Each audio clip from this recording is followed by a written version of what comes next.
Nah, Assalamualaikum warahmatullahi wabarakatuh. Perkenalkan nama saya Faisal Hidayatullah. Di sini saya untuk mengampu tugas mata kuliah manajemen proyek perangkat lunak yaitu untuk penugasan ujian akhir semester. Nah, di sini saya akan melakukan tutorial menggunakan atau cara menggunakan project Microsoft Project. Nah, di sini terdapat project yang sudah saya buat yaitu yang berbasis web. Jadi ini yang setelah saya buat yaitu dengan pengembangan TI, yaitu pengembangan sistem informasi dalam psikolog berbasis web. Nah, oke. Yang pertama ketika kita membuka Microsoft Project yaitu kita tentuin dulu optionnya. Nah, di sini option kita, nah dari general bisa kita date format yaitu atur tanggal, tahun, dan bulan. Nah, ini yang sudah saya buat seperti ini. Nah, di sini ada per horse, per day, per week, per month. Nah, di sini itu 8 horse per day, 8 jam per hari, dan 40 jam per minggu, per week, dan 20 hari per bulan.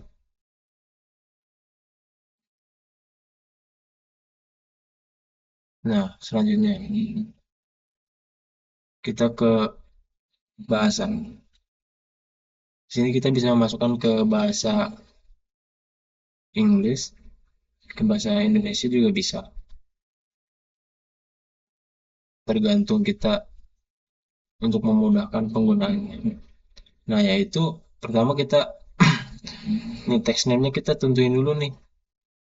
Dan jangan lupa judulnya dan ada beberapa yaitu bab dan subbab. Nah, ini di sini saya di text mode-nya itu menggunakan semuanya menggunakan auto schedule. Nah, nanti saya jelaskan ya berurutan dulu. Nah, di sini setelah text name saya lari ke duration. Duration itu durasi waktu pengerjaan. Nah, di sini saya menggunakan durasi waktu pengerjaan yaitu 90 hari dan start to finish. Nah, di sini start yaitu kita memulai pekerjaan. Nah, di sini memulai pekerjaan yaitu di tanggal 10 Juni dan finish di tanggal 13 Oktober. Nah, setelah tadi saya jelaskan yaitu kenapa saya menggunakan auto schedule di sini karena dari durasi di sini yaitu akan langsung otomatis ke start to finish yaitu ketika saya melakukan rekrutmen analis. Nah, di sini langsung satu day satu hari yaitu 10 Juni 10 Juni. Ketika saya memasukkan misalkan di sini 2 hari, 2 day. Nah, di sini langsung otomatis 10 Juni dan 11 seperti itu. Nah, selanjutnya yaitu penggunaan read to short. Nah, di sini saya jelaskan sedikit saya jelaskan yaitu nah, kenapa bisa 3 ataupun 3 3 3 7 7 8 9 9. Nah, di sini nah, di sini yaitu ketika saya melakukan setelah pengerjaan di tabel 3 di nomor 3 ini baru kita melakukan ke wawancara. Jadi, nah, jika ke empat ini yaitu ada tiganya ada empat nih. Jadi dari tabel 4, 5, 6, 7 yaitu pengerjaannya setelah tabel 3. Nah, di sini di samping juga ada grafiknya, ada gambarannya seperti ini. Nih, seperti ini. Ini ketika, nah, ini kan sudah kelihatan yang jelas. Nah, ini. Nah, ini dalam baris yang sama. Setelah itu lanjut ke tabel 8, di sini ke 7. Setelah tabel 7 melakukan pekerjaan yang ada di tabel 8. Ketika dokumentasi rekrutmen selesai, lalu melakukan technical meeting. Nah, sama halnya di sini juga. Ada grafiknya juga di sini ada gambarannya. Nah, contohnya seperti itu ya. Nah, di sini untuk resultnya yaitu untuk pekerjanya. Nah, saya kasih contoh sedikit yaitu ketika rekrutmen analis, di sini pekerjaannya yaitu ada siapa saja nih yang mengerjakan rekrutmen analis nih. Nah, yaitu ada project manager, ada project reviewer, ada sistem analis. Nah, seperti itu. Kita tergantung bagaimana dia bekerja, posisi jabatan. Nah, untuk di sini word complete. Nah, di sini yaitu word complete kita ya seperti ini. Ini dengan beberapa persen. Kenapa bisa disebut beberapa persen? Yaitu ketika kita lihat pekerjaannya nih, di mana pekerjaan kita sudah sejauh mana pekerjaannya masih 98% kah? Masih 50% kah? Atau sudah 100%? Ketika kita melakukan 100% di sini, nah otomatis semuanya akan 100%. Jadi di sini pekerjaannya udah selesai. Nah, untuk di sini, untuk actual cost, nah ketika dari subbab ini memerlukan biaya berapa nih di sini? Tercantum yaitu 43 juta misalkan. Nah, untuk dari rekrutmen analis sampai ke sebelum ke perancangan sistem seperti itu. Nah, ini untuk Gensart. Nah, sebelum kita bisa memasukkan result name, kita bisa melihat memasukkan resource dulu. Ini namanya SDA-nya nih di sini pekerjanya. Nah, di sini pekerja yang saya masukkan yaitu ada project manager, sistem analis, dan front end programming dan itu semuanya ada di sini. Nah, nah di sini ada tipenya yaitu kerja. Nah, di sini untuk inisialnya yaitu saya sudah atur sendiri tergantung kalian juga menggunakannya gimana biar gampang. Kalau saya project manager yaitu PM atau sistem analis yaitu SA. Nah, setelah itu untuk max unit di sini yaitu maksimal pekerjanya.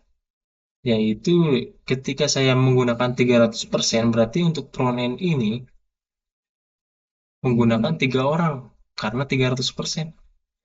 Dan ketika yang saya menggunakan 100% yaitu project manager ini contohnya nih, yaitu di satu orang karena 100%. Ini yaitu untuk max unit untuk jumlah pekerjanya yang dibutuhkan dalam sebuah project. Nah, kita setelah max unit yaitu kita lari ke standard rate yaitu untuk gaji penggajian para pekerja dalam per hari dalam per day.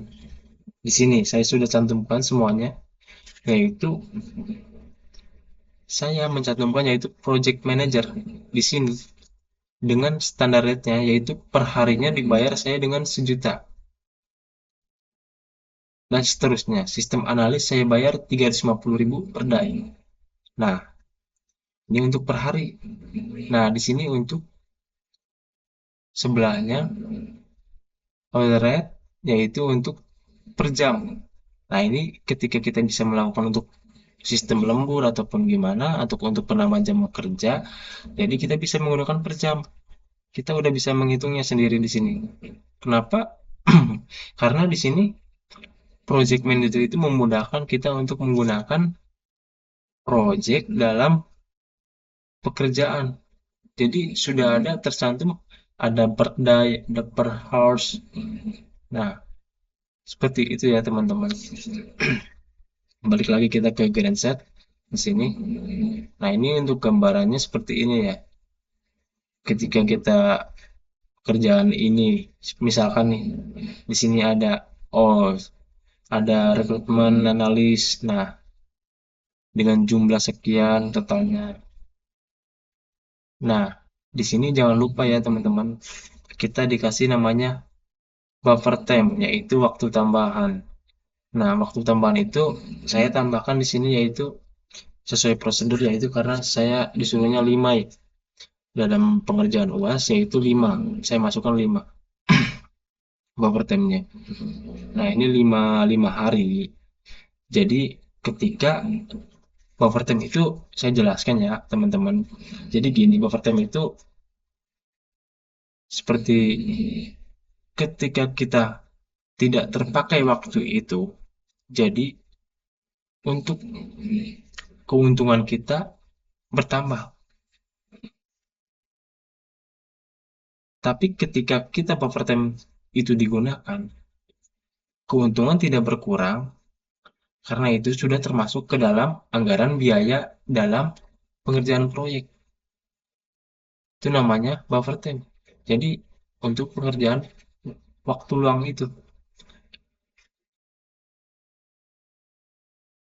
Seperti itu ya teman-teman. Nah, sini saya sudah melakukan penambahan dengan 115 teks. Yaitu ada dari awal nih, yaitu ada development analis, ada perancangan sistem, ada development, dan kembali lagi ada subbab yaitu development ini yaitu ada front end dan back end yang dilakukan untuk perancangan sistemnya. Nah, di sini ada pengujian juga dan ada implementasi dan pelatihan, ada penutupan proyek. Nah, ini salah satu contoh untuk proyek. Nah, tugas saya di sini untuk menjelaskan beberapa beberapa item atau menu yang harus digunakan di sini biar teman-teman tahu juga. Mungkin cukup seperti itu. Nah, kurang lebihnya mohon maaf apabila ada perkataan atau ucapan saya yang kurang jelas. Billahi taufiq wal hidayah. Terima kasih. Wassalamualaikum warahmatullahi wabarakatuh.